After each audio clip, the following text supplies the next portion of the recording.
The Lord be with you. And with your spirit. A reading from the Holy Gospel according to St. Luke. Glory to you, O Lord.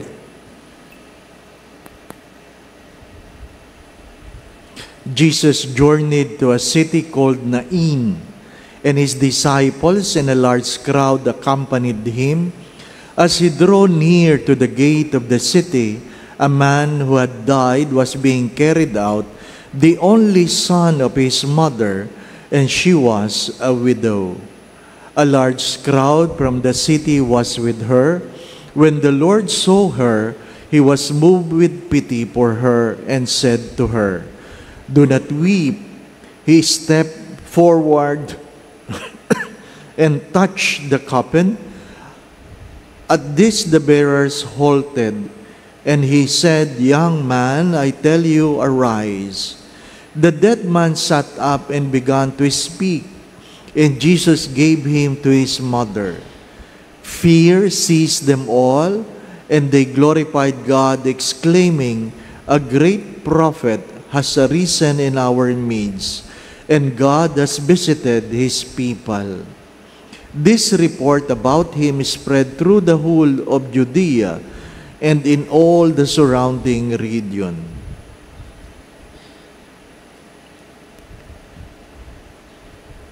The Gospel of the Lord. Praise to you, Lord Jesus Christ.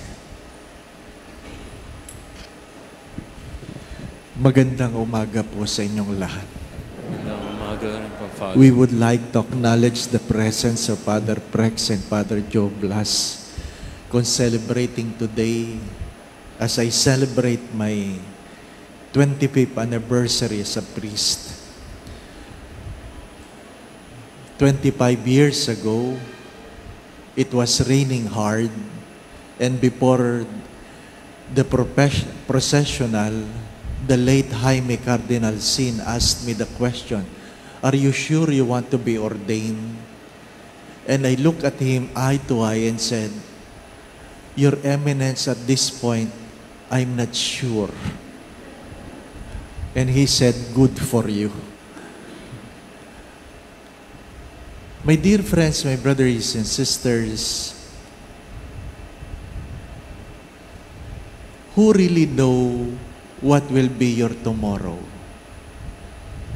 Who will really know? We can only talk about our past. And the late Steve Jobs said, we can only connect the dots of our lives when we're able to look back, not looking forward. Maintindihan mo lang ang iyong buhay kapag ikaw ay lumilingon at pinagdudugsong-dugsong mo. Kaya pala nangyayari ito. Kaya pala nangyayari ito. At masasabi mo, ang lahat ay biyaya. Maging ang pagsubok, maging ang mga pagluha, maging ang mga pagkatakot, maging ang mga pagkakasakit, ay biyaya sapagkat pamamaraan ng Diyos upang tayo ay mapalapit sa Kanya.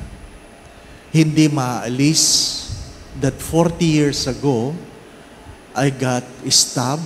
I was a victim of a multiple stab wounds that I almost died. And 10 years after that stab wound, I was called to the priesthood. And I cannot forget the words of Bishop Bacani as he defined grace in Tagalog. Ang biyaya ay isang regalo ng Diyos na kung saan kapag may hiningi ang Diyos, hindi ka makakatanggi. Ang isang biyaya ay isang regalo ng Diyos na kung saan pag may hiningi ang Diyos, hindi ka makakatanggi. How can I say no to God when He called me to the priesthood that 10 years before the calling, I was dying and my life was dependent on Him. Can you imagine? 40 years after, last year, I have a stroke and completely paralyzed. I cannot imagine that I will be able to celebrate today may sacerdotal anniversary. Because what you have when you are dying is to simply ask the Lord. Kaya nga, I've been sharing and promoting the prayer of Padre Pio Petrocina, stay with me, Lord. In the many questions, in the many doubts, the only thing you can have is to ask the Lord to stay with you. My dear friends, my brothers and sisters, kahapon pa ako nagdadasal. Ano, Lord, ano ba mensahe mo sa akin? Ano po? Because as I always say this, when you are in a point where you celebrate something in your life, you must always ask two things. Two things. And what is that? What have you become and what others have become because of you? Palaging yun ang tanong. What have you become and what others have become because of you? Napabuti ba sila? Napabuti ba ako? Lumuha ba sila? Hindi ko alam. But I woke up this morning with the video from Katolikong Pinoy sa Abu Dhabi. I was there for 3 years Mission Filipino, and I was struck by their words. I did not know that I have made that impact in their life. Hindi natin alam kung paano tayo gagamitin ng Diyos. Sabi ko kay aking kaibigang si Romel na nasa Abu Dhabi, I will pass by Abu Dhabi by October, coming from the Holy Land, to thank them for allowing me to serve them. Nakikiraan lang tayo. Mga minamahal mga kapatid. Pero ano pong mas malaking challenge? The gospel. I've been to Nain twice in my pilgrimage to the Holy Land. Nain now is a Muslim city, and they still keep the church. There's a Catholic church in Nain where if you want to celebrate the Eucharist, you can celebrate, but you have to ask or borrow the key from a Muslim family. Can you imagine? Isang malaking milagro, nakasulat sa Biblia, ngayon, walang Katolikong nakatira, kundi Muslim. Nakatayo ako sa pinto ng simbahan. I was not able to celebrate the Eucharist, but I was grateful being there with the pilgrims. And my prayer was, in this celebration, not was but is, do not allow it to happen, Lord, that I will forget the miracles in my life. That was my prayer. Do not allow to happen that I will forget the miracle in my life. Mahirap naman yung sa dinami-daming ginawa ng Diyos sa buhay mo, may iwan lamang sa mga taong hindi naniniwala sa Kanya kasi nakalimutan ng mga tao ang iyong biyaya. And this is my prayer for you, my brothers and sisters, that hopefully you will not forget how much you are loved by God, how much God cares for you. And please keep this in mind, that God loves you more than you love yourself. God loves you more than you love yourself. Whatever problems you have with your children, whatever your fears you have for them, do not forget that God cares for your children more than you care for them. Regardless, gaano man nakakatakot, ang bukas, hindi tayo dapat mag-alala sapagkat ang ating Diyos ay Diyos kahapon, ngayon at bukas. Sana mabuhay sa pasasalamat, sana mabuhay sa pananalig, sana mabuhay sa mananampalataya. Nakikiraan lang. Sabi ko kaninang umaga sa aking prayer, In the past 25 years, I've been to 3 poor parishes. Now, I am now in Greenbelt, who has been supporting 475 poor parishes. Makikiraan lang rin ako dito. Pero sana, makapag-iwan ako ng magandang alaala. Dati, hindi ako nagbibilang ng taon. Kasi sabi ko, wala namang nasusunod. Ano po? Yung unang parokya ko, 2.5 years lang. Yung pangalawang parokya, 1.5 lang. Ang pinakamatagal sa seminaryo, 15 years. Ano po?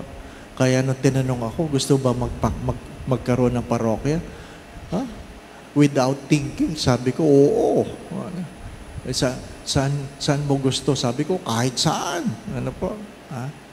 Yung pangatlong parokya, ako'y handang-handa na. Nagpagawa na ako ng kwarto, hindi ako nalagay doon. Kaya, hayaan mo na ang Diyos. Ano po? Hayaan mo na. At lalagay ka sa isang parokyang hindi kilala man lamang ng Google. Pag ginugel mo, hindi kilala. Ano po? But, it was a year of miracles and love. Now, I am in Greenbelt. How long? I do not know. I do not know. Everything is grace. Ano po? Yung aking sinundang kaklase na nagdiriwang din ang kanyang 25th silver anniversary, sacerdotal anniversary, si Father June, ang ating dating chaplain, 17 years dito. Grabe, ano po? Baka hindi ko rin kaya yon 17 years. Ano po? Si Father June lang. Ngayon, nasa Quiapo na siya. Ano po? Nagkita kami, sabi ko, ba't parang bigla kang tumanda? Sabi niya, 1 year pa lang ako, pwede na akong ilipat. Sabi ko, bakit naman? Sabi, parang naka 6 years na ako dito. Well, kanya-kanya talaga yan. Ano po? I have a estampita that I would like you to receive later. Please pray for us. Please pray for us. Ano po? 2 bagay kung bakit ang pari ay lumalabas sa pagkapari. Ano yon? Hindi na nagdadasal. Ikalawa, wala na nagdadasal para sa kanila. Please pray for me as I pray for you. As we celebrate the Eucharist together, let it be a moment of miracles, a moment of looking back, that everything is grace, and we can look forward knowing God will remain faithful even we will be unfaithful. Amen. Maraming salamat po sa pakikibahagi. Maraming salamat sa inyong panalangin. Maraming salamat sa servants ng Greenbelt for allowing me to celebrate my sacerdotal anniversary. Nag-order po ako ng sotanghon na may barbecue. Ano po? Para sa inyo. Ang in-order ko 500. Ano po? Sabi nila, ang dami naman, ganyan baka dami nagsisimba. Hindi naman, ano po. Because I wanted to share also to the guards, to the cleaner, to the people most often we take for granted in this mall. Ano po? They are part of our lives. They are part of our ministry. Ano po? Maraming salamat. Every time God would ask, anong gusto mong regalo ko sa iyo? I would always say, kung ano man ang ibibigay mo sa akin, ibigay mo na lang sa mga taong ipagdadasal ko sa araw na ito. So, I want you to spend few moments of silence, and I want you to ask the Lord for a special gift. Ask the Lord for a special gift. Imagine the unimaginable for God to do the impossible. And whatever you ask, it will be my prayer for you. Let us pray. Ama naming mapagmahal, maraming salamat sa biyaya ng bukasyon na pinagkaloob mo sa akin. Itinaguyod mo ako sa nakalipas ng 25 taon. Ang aking bukas ay nasa iyong mga palad. Nagpapasalamat ako, Panginoon, sa mga tao, sa sa ministry na binigay mo sa akin. Maraming salamat sa lahat ng biyaya. Maraming salamat din sa mga pagluha at pagtawa, mga kahinaan at kalakasan, mga kabiguan at tagumpay. Salamat, Panginoon, sa patuloy na biyaya na mangarap para sa iyo. Panginoon, sa araw na ito, hinihingi ko po na sana po ang lahat ng narito, ang mga kasama namin sa online, ay hipuin mo, lukuban mo ng iyong banal na Espiritu. Nawa po ang bawat isa sa kanila ay patuloy mong ingatan, ilayo sa lahat ng uri ng kapahamakan.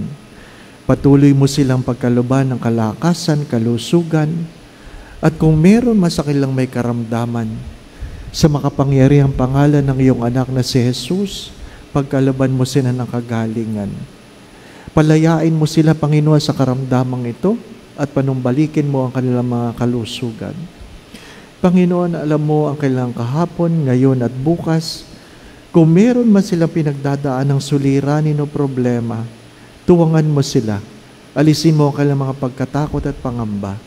Dagdagan mo po ang kanilang mga pananalig at pananampalataya sa iyo. Panginoon, mayroon sila kanya-kanyang suliranin sa pamilya. Kayo na po ang tumugon. Nawa po ang kanilang mga pamilya ay pagharian mo ng pagmamahalan, pagkakaisa, pagkakasundo-sundo, kapayapaan, kasayahan, puspos ng pag-ibig at kasaganahan. Panginoon, ang dami mo pong biyaya sa akin. Ang akin pong panalangin, nawa po kung anuman ang kanilang mga panalangin, ay pagkaloob mo. Kung ano man makabubuti para sa kanila, makababanal, makasasaya, makauunlad, makasasagana ng kanilang mga buhay, nawa po'y may pagkaloob mo. Sa tulong at panalangin mga banal, lalong-lalo na ng mahal na Birhen, gayon din ni San Jose, ang tapat niyang esposo at aming patron, Padre Pio ng Petrocina. Pagpalain mo po itong iyong mga anak. Sa ngalan ng Ama, Anak at Espiritu Santo. Amen. I-bless natin yung sotanghon. Bless us, O Lord, in these thy gifts we are about to receive from thy bounty through Christ our Lord. Amen. Muli po, maraming salamat. Sana may magpari sa mga anak ninyo. Ano po? The Lord be with you. And with your spirit. And may Almighty God bless you and your family, the Father, the Son, and the Holy Spirit. Amen. We go in peace to love and serve the Lord. Thanks be to God.